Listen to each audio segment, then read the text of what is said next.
this thought that nothing can thwart, nothing can hinder, nothing can ultimately stop God's plan, especially God's plan that He is going to work out in and through His people. And Paul is one of these folks that God has definitely has a plan for, and that's what we see unfolding here in the last chapters of the book of Acts. Back in chapter 9, verse 15, you remember that Ananias was sent to Saul, who was met by the Lord on the Damascus road. So Ananias was sent to Saul to inform him that he was a chosen instrument of the Lord, and God was going to use him to speak to not only the Jews, but to speak to the Gentiles and speak to kings as well. And we're going to see here in just a couple of weeks that Paul is going to be speaking to a king here. When you get over into chapter 26, he's going to be talking to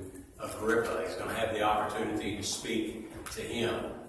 In chapter 21, verse 33, we understand, or we were talking about last week, that the Romans arrested Paul after the Jewish mob had tried to kill him. And I thought the irony of that is simply that Paul's own people, the Jewish people, were trying to prevent God's plan in Paul's life. And yet the Lord uses the Romans, who happen to be the nation that is occupying Israel. He happens to use them to protect Paul from his own people, in order that Paul's plan, or God's plan in Paul's life, will come to fruition. So I think it says something. It says that nothing can thwart the plan of God, but it also says that God's hand of protection is amazing in our life. He will see to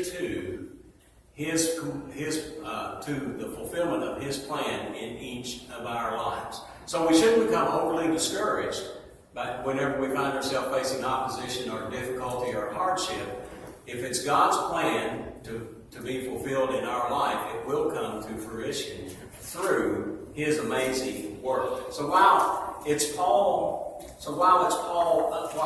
under the Roman protection, because he has been arrested in order to protect him from the Jewish leadership, while he's under Roman protection, he eventually will end up preaching in Rome. And we see that when we get to the end of the book of Acts. That's right where Paul wanted to be. Paul was compelled to go to Rome. Paul had a desire to go to Rome. And it's also right where God had originally intended for him to go. Remember when we finished in chapter 23 a couple of weeks ago? Turn back one page in your Bible to chapter 23. Look at verse 11. This is what the Lord says to Paul. The following night, the Lord stood near Paul, comes to him, and says, "Take courage, as you have testified about me in Jerusalem, so you must also testify in Rome." What's the likelihood that Paul's going to end up in Rome? It's very high. It's very high. It's very good. Because the Lord has already shared with him, by way of affirmation, take courage. Take courage, Paul. Just as you testified in Jerusalem, you will also testify in Rome. That doesn't mean that the journey to Rome is going to be without incident or hardship and difficulty. And we'll see that as we work our way through the rest of the book. All of those things do prove to be true as he is traveling to Rome. But he will ultimately, or eventually, he will end up in Rome. So we're in chapter 24 tonight. And tonight we want to read through verses 1 through 9, and then we'll just stop there, pause for a minute, and go back and touch on some of what Luke is sharing with us by way of narrative. So if I could have someone read verses 1 through 9, it would be great to kind of set up the conversation in light of what the Lord is doing in the life of Paul as he is journeying towards Rome. Someone read verses 1 through 9. Or not anyone? Luke? King James. King James Version? That'd be all right, brother. We used to rely on that for many years. That'd be good. All right. And after 5 days, Ananias the high priest descended with the elders and with a certain orator named Tertullus, who informed the governor against Paul. And when he was called forth, Tertullus began to accuse him, saying, "See that by thee we enjoy great quietness, and that very worthy deeds are done unto this nation by thy providence. We accept it always, and in all places, most noble Felix, with all thankfulness. Notwithstanding that I be not further tedious unto thee, I pray thee that thou wouldest hear us of thy clemency a few words. For we have found this man a pestilent fellow, a mover of sedition among all the Jews throughout the world, and a ringleader of the sect of the Nazarenes, who also hath gone about to profane the temple, whom we took and would have judged according to our law. But the chief captain Lysias came upon us, and with great violence took him away out of our hands, commanding his accusers to come unto thee, by examining of whom thyself mayest take knowledge of all these things whereof we accuse him. And the Jews also assented, saying that these things were so. So, as we work back through here, if you have the NIV, you're going to see it's going to unfold in just a little bit different, but the content is still the same.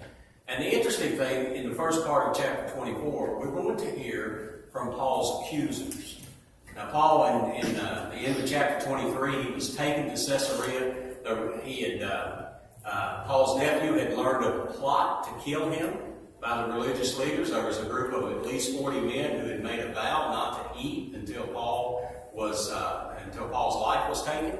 So he was moved by the Roman commander, because the Roman commander is the one who ultimately is responsible for him. And there's one other thing that we looked at previously, a couple chapters previously to that, and that was the fact that Paul is a Roman citizen.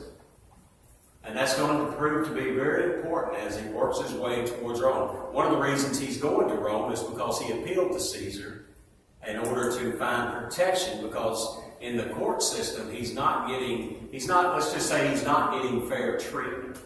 And instead of being turned over to the Jews by the Romans, if they had turned him over, he would have surely been killed.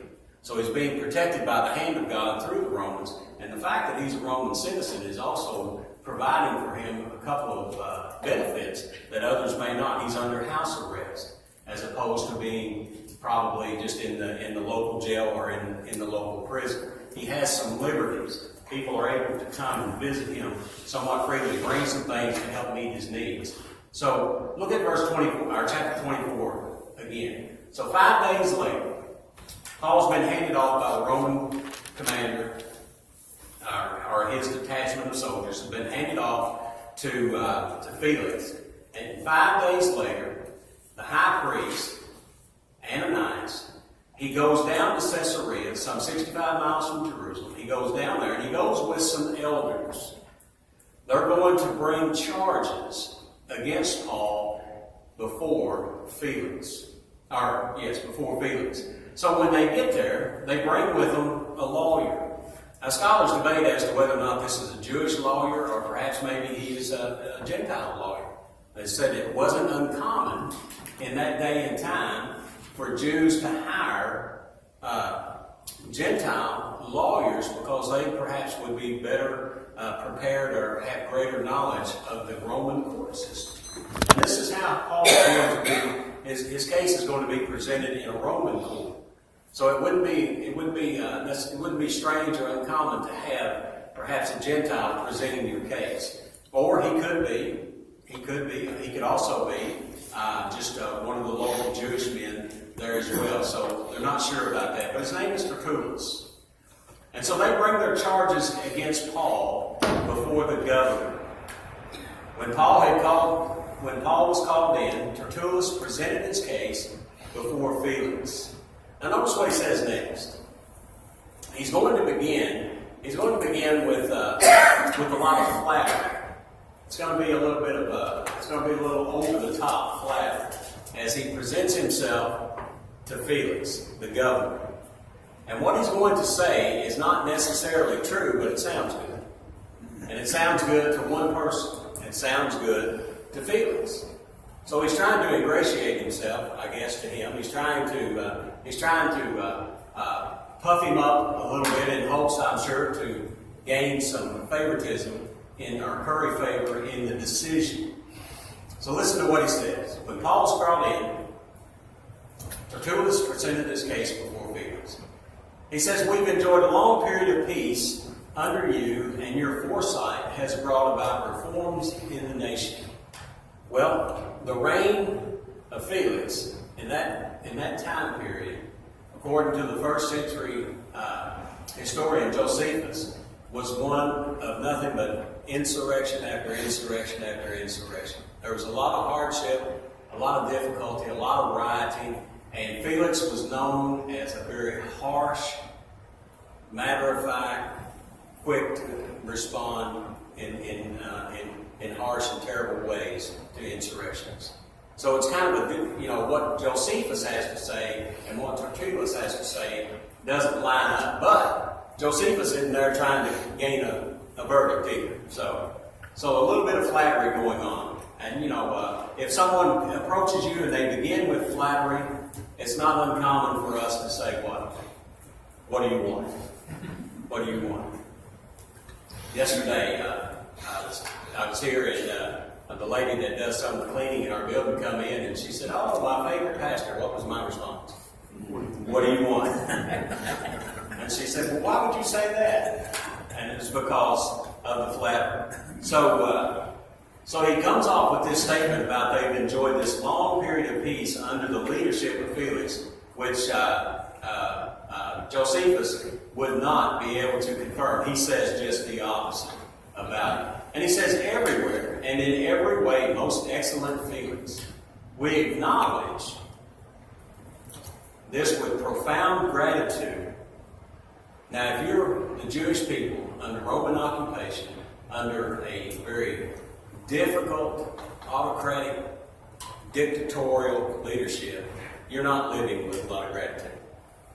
Because most likely they are bringing hardship and difficulty into your life, which is what Josephus affirms. Verse 4, "But in order not to weary you further, I would request that you be kind enough to hear us briefly." And then he moves into verses 5 and following. Notice what he says. "We have found this man to be a troublemaker, stirring up riots among the Jews all over the world. He's a ringleader of the Nazarene sect, and even tried to desecrate the temple. So we seized him." Now, who really seized him? The mob grabbed him, and the Roman commander came in and rescued him. So we seized him.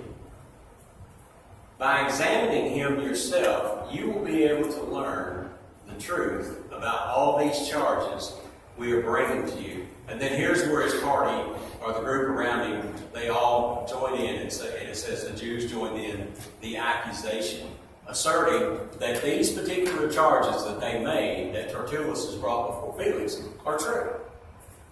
And we've read the story leading up from chapters 21, 22, 23. We've read the story.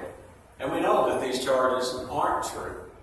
But they're being presented before Felix as true. So his accusations are false. And if you think about the accusation, what is Tertullus perhaps trying to do here? What is he saying? Well, one thing he's saying is that all over the world, right? Everywhere, all over the world, this guy is a troublemaker. And we've talked several times about one of the things that those, especially in leadership, a governor or a Roman commander like Lysias, who was responsible for Paul up until he handed him off to Felix. One of the things that is very important to them is called the Pax Romana, and that is the peace of Rome.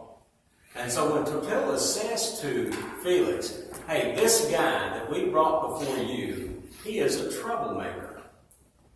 As a matter of fact, everywhere he goes, he creates trouble. So he's a seditionist. He's an insurrectionist."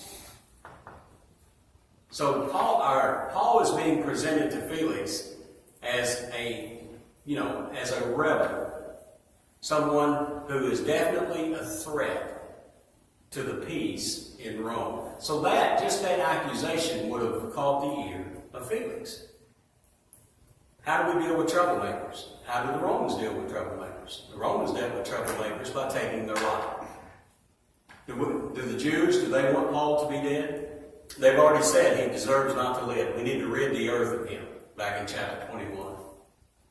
There's a plot. 40 guys have basically gone on a hunger strike until he dies. They want Paul to be dead. And so now Tertullus is bringing this charge that he is a troublemaker everywhere that they find him. He stirs up riots, is what he's saying. Well, who's responsible for the riots? Wasn't it a group of Asian Jews? They were the ones that were responsible for the riots. If you go back to chapter 21, verse 27, when the 7 days were nearly over, some Jews from the province of Asia saw Paul in the temple. Listen to what Luke says. They stirred up the whole crowd. I thought Paul was the troublemaker. He was just in the temple. And he's going to talk about that in his defense in a minute. So he's not causing trouble. He's come to Jerusalem primarily for two things. One, to bring an offering, and the other, to worship.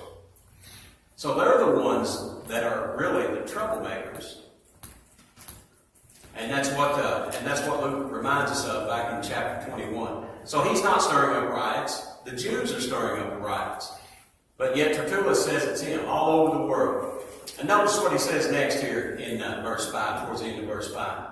So not only is Paul a troublemaker, a worldwide troublemaker, he's also a ringleader of a Nazarene sect.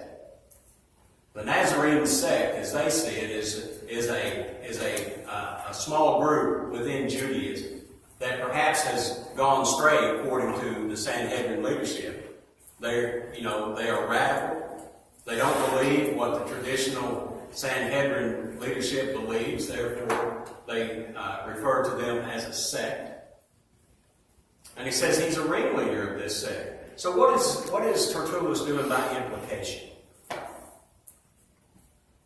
By implication, he is saying that not only is Paul a ringleader who is responsible for insurrection all over the world, all of those who are a part of the Nazarene sect must be as well. So now you have, hopefully, the Romans who are going to take an iron fist or a strong hand towards Paul, and perhaps maybe also extend that iron fist or strong hand towards everyone who claims to be what? A Christian. So this is where he's trying to go with this argument that he's putting before Felix. And then he goes on, he says he even tried to desecrate the temple. What's he talking about? He's talking about what happened in chapter 21. We read a while ago, verse 27.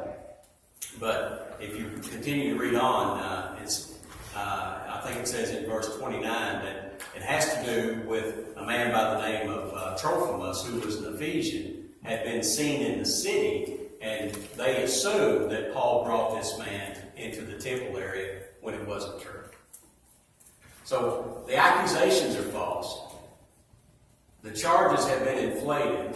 There's a reason why he's taken the approach that he's taken, so that not only in hopes that, it appears, not only in hopes that Paul will be charged and found guilty, but also there will be a decree perhaps made and punishment will go out on all who follow, all who are, what does he say here, of the Nazarene sect, all of those who follow Jesus, the Nazarene. So he's intending to label all Christians as people who are going to be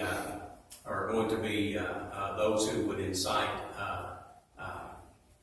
riots towards Rome. You know, I'm thinking about this. Regardless of whether or not Tertullus is a Jew or not,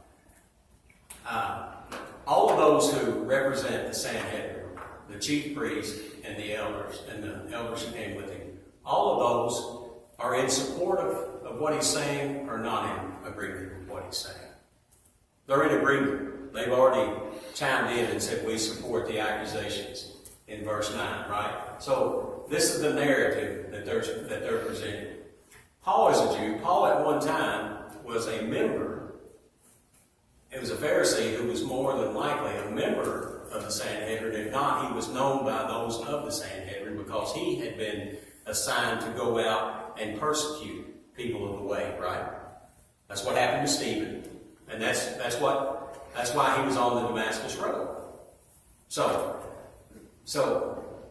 for them to bring these false accusations against another fellow Jew, is that right or wrong? That's wrong. Zechariah 8:16 says we are to speak the truth. And if you look at the passage, you look at verse 16, you read up to that, the Lord had spoken to the children of Israel about their impropriety, but now he is going to give them a second opportunity. And he said, these are the things that you need to do. And in verse 17, he says, you don't need to plot against your neighbor. So what are they doing? They're plotting against their neighbor in hopes to get a verdict against Paul, and not only that, but to lump in everyone who professes to be a believer at the same time. So it leads me to believe that who is at work behind this? Our adversary, the devil. He is at work behind this. But we have the affirmation, right, from Scripture that Paul is going to prevail, and we'll hear his defense in just a moment. So, we're never given the opportunity to put forward to put someone in a bad light for personal reasons or gain. We must always be truthful. And one of the things that we see that angers the Lord against his people is the fact that the ruling leadership were willing to do things like this, to treat their neighbor, to treat their brother, to treat their own people in such horrible ways because they had the ability or the authority, the power to do so based upon their positions. And this is what we find to do. So let's look at verses 10 through 23, because in 10 through 23, Paul gets an opportunity to answer the accusers. That's the good thing about the Roman legal system. You had the opportunity to be able to respond to your accuser, much like what we do here in America today. So Paul has an opportunity. So if we can, let's get someone to read that, and then we'll work our way back to it. Beginning, if someone would read 10 through 16, and then someone would read 17 through 21. I'll read 16. 10 through 16, all right, and Jeff, if you'll read 17 through 21. When the governor motioned for him to speak, Paul replied, I know that for a number of years you have been made a judge over this nation, so I gladly make my defense. You can easily verify that no more than 12 days ago I went up to Jerusalem to worship. My accusers did not find me arguing with anyone in the temple or stirring up a crowd in the synagogues or anywhere else in the city, and they cannot prove to you the charges they are now making against me. However, I admit that I worship the God of our fathers as a follower of the way, which they call a sect. I believe in everything that agrees with the law and that is written in the prophets, and I have the same hope in God as these men, that there will be a resurrection of both the righteous and the wicked. So I strive always to keep my conscience clear before God and man. Now after many years I came to bring alms and offerings to my nation, in the midst of which some Jews from Asia found me purified in the temple, neither with a mob nor with tumult. They ought to have been here before you to object if they had anything against me, or else let those who are here themselves say if they found any wrongdoing in me while I stood before the council, unless it is for this one statement which I cried out, standing among them, concerning the resurrection of the dead. I am being judged by you this day. So instead of just rereading everything that goes on, let me just try to just walk through this portion of the text very clearly and just kind of highlight what Paul is saying in his defense. Now we know that Tertullus, his presentation, his remembrance or recording of the facts have been skewed and are for nefarious purposes, to say the least. But listen to what Paul says here. Notice that his opening remark is respectful of Felix. He has the opportunity to give an opening statement as well.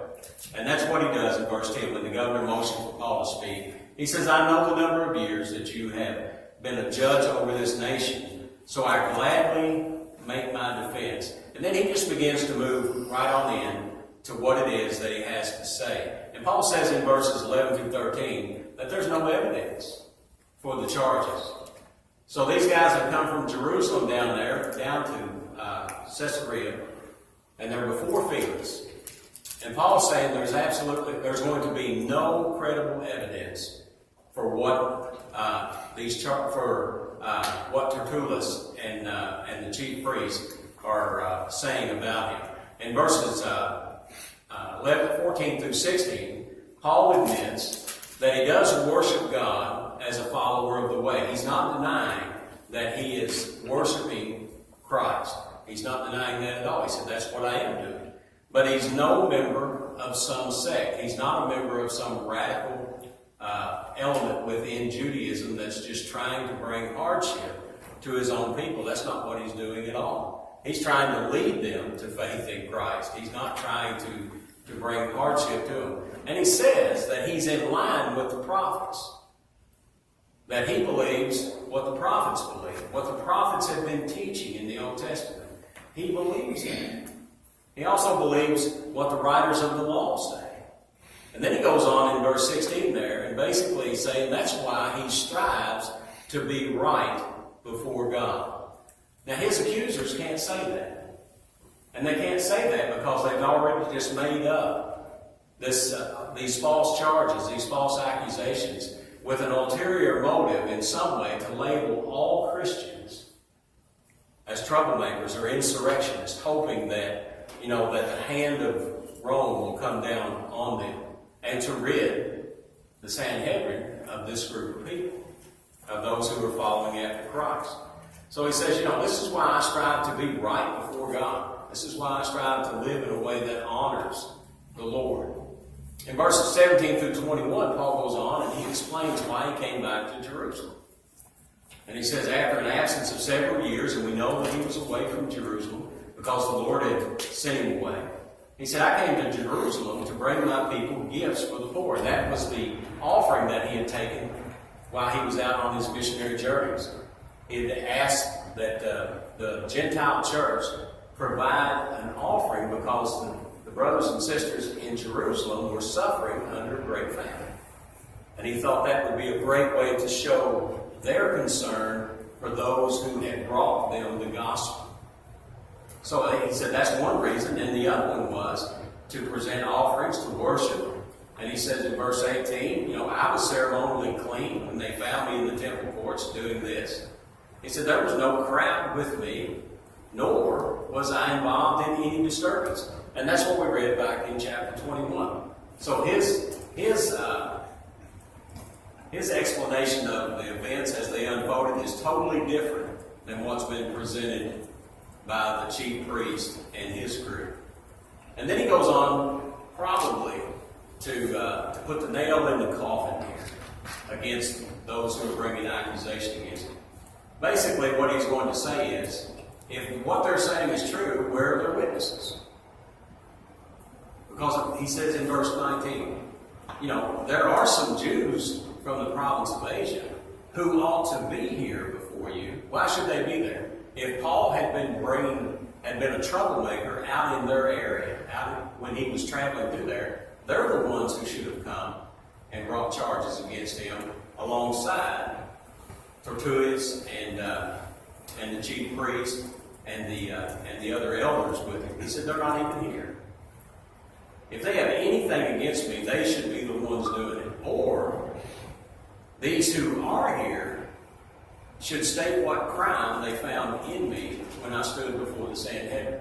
Well, we read that testimony back when Lysias had Paul brought before the Sanhedrin. There never was any charges brought before him. There never was a stated crime that Paul was guilty of. And then he says, but unless the one thing that he did, and what he did was, while he was in their presence, he shouted in the presence of the Sanhedrin that he believed in the resurrection And the implication was that he knew that that would create a discussion. And that discussion got so heated that Lysias had to rescue Paul once again because he was afraid that he would be harmed even in the Sanhedrin.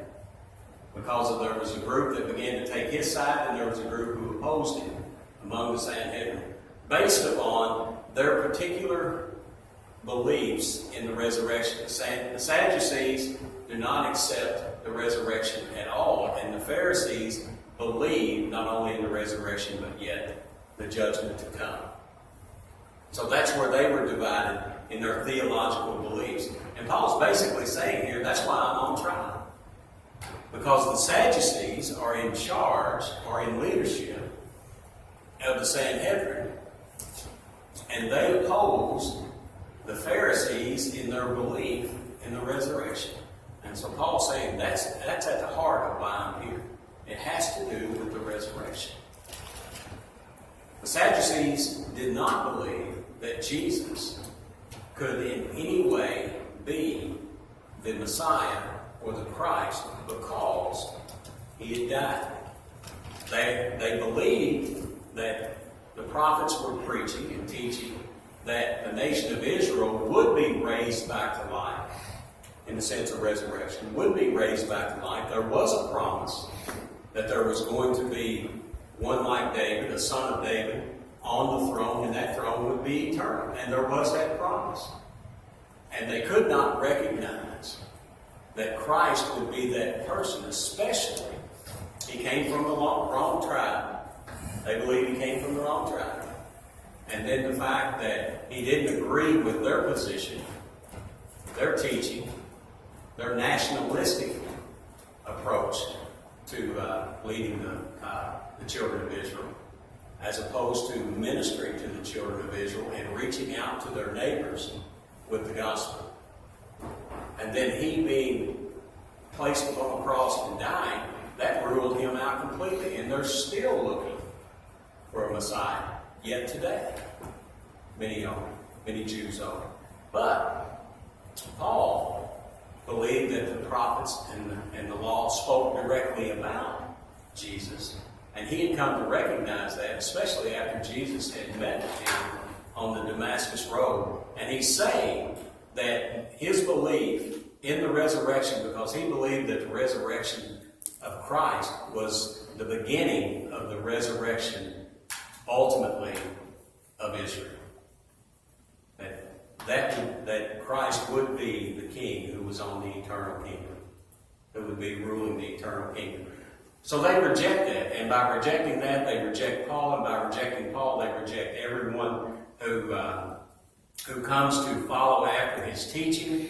And it seems to me that what Tertullus is trying to do, along with the religious leadership, is they're thinking they have an opportunity to get rid of Paul once for all, and as a result of getting rid of Paul, having him found guilty, have the Romans, as they use the Romans to get rid of Christ, hopefully they can use the Romans to get rid of Paul, and then bring great persecution upon everyone who is associated with Paul, or is known as a follower of the way. So I think this is what's going on here. But Felix doesn't play his part. What Felix does is in verses 22 and 23. Then Felix, who was well acquainted with the way, he understood about those who were followers of Christ. He adjourned the proceedings, and when Lysias the commander comes, he said, "I will decide your case." He ordered that the centurion keep Paul under guard, but gave him some freedom. And I said, and probably that's because Paul's a Roman citizen. And he's not been found guilty of anything. So to have a Roman citizen in your jail, or under your authority in your jail falsely accused, would not play well for Felix in Rome. He could lose his position. So he keeps him under guard, but he gives him some freedom and permits his friends to take care of it. So Felix just decides to not make a decision and just keep him under guard. And it seems like that, as we read through 24 through the rest of the chapter, but notice what happens. Several days later, Felix came with his wife Drusilla, and she happened to be a Jew.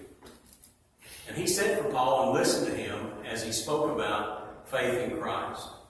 As Paul discoursed on righteousness, self-control, and judgment to come, Felix was afraid and said, "That's enough for now.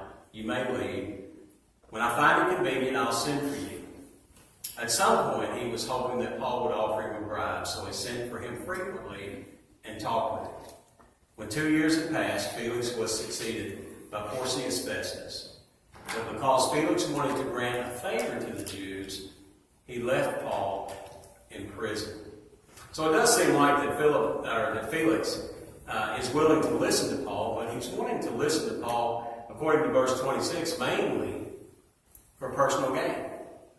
He's hoping somehow that he could get a bribe.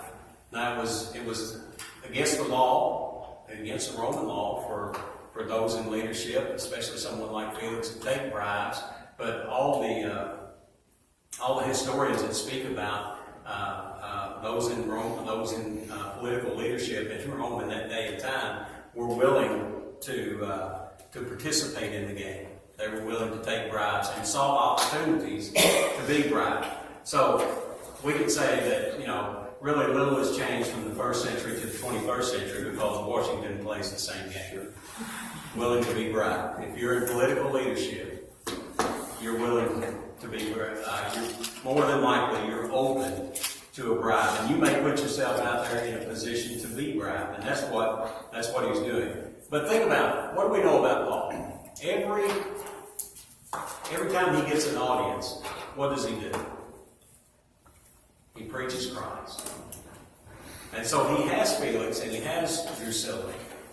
He has them, or he's able to speak to them, and what is he doing? He's telling them about faith in Christ. Their need for faith in Christ. Why do they need faith in Christ? One, they need to live according to God's law in their life. They need to live according to the standard that God has for all of us. All of us need to live in light of God's Word. And second, they need to exercise self-control in light of God's teaching as well. But the third is judgment. Judgment's coming. Even the Romans believe in a form of judgment, afterlife judgment. So, pagans understood that. And Paul is speaking here. He's speaking to Felix, and Felix becomes afraid. Dr. Poggio, in his commentary, he believes that Felix is under conviction of the Lord. But instead of following that conviction to the proper end and coming to faith in Christ, he walks away. And perhaps some of us, perhaps you did that in your own life. When the gospel was presented to you for the first time, or the second time, or the third time, perhaps you came under conviction, but didn't respond. But praise the Lord later on that you did. There's no evidence that Felix ever does. So this is what he does. He does turn around and listen to Paul again. He sends him out, but he says, "I'll call you when it's convenient." And it seems like that his only purpose for hearing Paul again and again and again is that somehow in order to extract a bribe. Give him the opportunity, give him ample opportunity to pay him off in some way. But things go bad for Felix, and I think it's Josephus that writes that there was always tension. It was not the way Tertullus presented. Felix was not loved by the Jewish people. There was always tension and hardship. He was very harsh to them. There was a situation that came up right after this time, somewhere around AD 55 to 59. There was a big incident that came up between the Jews and the Romans, and Felix did not handle it properly, and the Jews got together and sent a letter to Rome, which the Jews had influence, political influence. Because after all, the Romans were really wanting peace all the time. So they sent a letter to Rome, and Felix loses his position. And this is why we end up with Porcius Festus, who comes in. And so what does he do? He just leaves Paul there. In hopes to curry some type of favor, maybe for another position, he just leaves Paul in prison. So that's what we see. So the next trial, chapter 25, gives Paul an opportunity to be tried again. And his next trial he stands before Festus. And we'll look at that next Wednesday night. But still, let's not lose sight of the fact that regardless of how things unfold on the day-to-day basis in Paul's life, the Lord has already assured him that he is going to testify in Rome. Now, having that assurance in Paul's life, I just wonder if not some of these hardships and some of the things that he had to face begin to wear on him over a period of time. You're out on the ship, and I'm thinking, Lord, can you just not get me to Rome on a ship without a storm? But a storm comes, right? Everyone's afraid. The Roman soldiers are saying, hey, we don't want to be responsible for these guys getting away. Let's just kill them all. And Paul steps in and says, no, the Lord has spoken to me. Everyone's going to make it. No one's going to lose their life, but you have to stay on the ship. And so that story begins to unfold later on too. And then next thing you know, they're warming up by a fire, warming up, and what happens to Paul? He gets bit by a snake, a viper. And the local people think, hey, that's a sign of, that is a sign of a guilty man. But then he doesn't die, and they change course. In fact, he must be a god. And so a lot of things transpire in the life of Paul as he's working his way to Rome. But he has that affirmation that the Lord is going to see him all the way to Rome. We have an affirmation from the Lord as well. What is that? That he is going to see us where? All the way home. And there's going to be some hardship, and there's going to be some difficulty that's going to enter into our lives at various levels, different degrees, depending upon whatever it is that God has for each one of us. But we can be assured that God is going to see us all the way home. We have that assurance. And praise the Lord.